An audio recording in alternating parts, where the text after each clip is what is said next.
Commission بنانے کی استدعا تو سپریم کورٹ میں دے دی ہے. ان کی جب گورنمنٹ آئے گی, اگر یا کسی کی بھی گورنمنٹ آئے گی, آپ اپوزیشن میں ہوں گی اور آپ کے پاس 172 کا میجیکل نمبر ہوگا, پھر تو ووٹ آف نو کانفیڈنس ہو, یا پھر تو کوئی دستوری طریقہ ہی پرائم منسٹر کو نکالنے کا. کون سے 172 لوگوں کی بات کر رہے ہیں؟ آپ کے اتحادی وہ لوگ جو انہوں نے آئین شکنی کر کے اکٹھے کیے ہیں, جو ضمیر فروشی وہ نہیں تھے کو آگے بڑھا کے, یار وہ تو ایم کیو والے ضمیر فروش تو نہیں ہے نا یار ملکہ, میں اتحادیوں کی بات نہیں تو ان کے ساتھ ہی 172 ہوئے نا. 63A کی وائلیشن کھلے عام کی ہے. آپ اس کو میں آپ سے چلے ایگری کر لیتا ہوں کہ وہ مذمت کیجئے, میں مذمت کرتا ہوں, لیکن یہ 170 بندے منحرف حرکین نہیں تھے, تو آپ بھی جانتی ہیں, آپ پارلیمنٹ میں تھی, میں بھی تھا وہاں. اس کے بعد عددی جب اکثریت, چیمہ صاحب آئے ہیں بشارت, وہ کس کے ہیں؟ عددی اکثریت اگر یہ دکھا رہے تھے, ہم نے کیا کہا تھا کہ ہم نے کہا نہیں دکھا سکتے, ہم نہیں مانیں گے, ہم آرٹیکل 5 لگائیں گے. ایک سیریس بات ہے کہ اگر ایک نو کانفیڈنس موشن جو مبنی ہے بددیانتی پر, جس کے اندر فورن انٹرفیرنس ہے, کیسے آپ نے نو کانفیڈنس موشن 8 آپ نے یہ کہا کہ غداروں کو پھر کریں نا.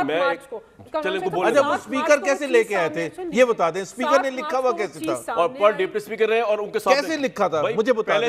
یہ اس کا جواب نہیں. اچھا آپ بتائیں. 7 مارچ کو وہ چیز سامنے آتی ہے, 8 مارچ کو نو کانفیڈنس موشن فائل ہوتا ہے. نو کانفیڈنس موشن کی بات اس سائفر کے اندر کی جاتی ہے, مطلب آپ اس کے اندر ایک نیکسس اور لنک دیکھ لیں. پچھلے 2 مہینے سے آ رہا ہے کہ نو کانفیڈنس. اچھا ایک بات, ان کی ملاقاتوں کے پس منظر میں کیا کوئی بھی اسپیکر کو چھوڑ دیں, کوئی بھی ممبران پارلیمنٹ جو کسٹوڈین آف دا ہاؤس, کیا اس چیز کو مان سکتا ہے کہ اسٹیٹ کے ساتھ یہ لائلٹی ہے؟ کیسے ہو رہا ہے؟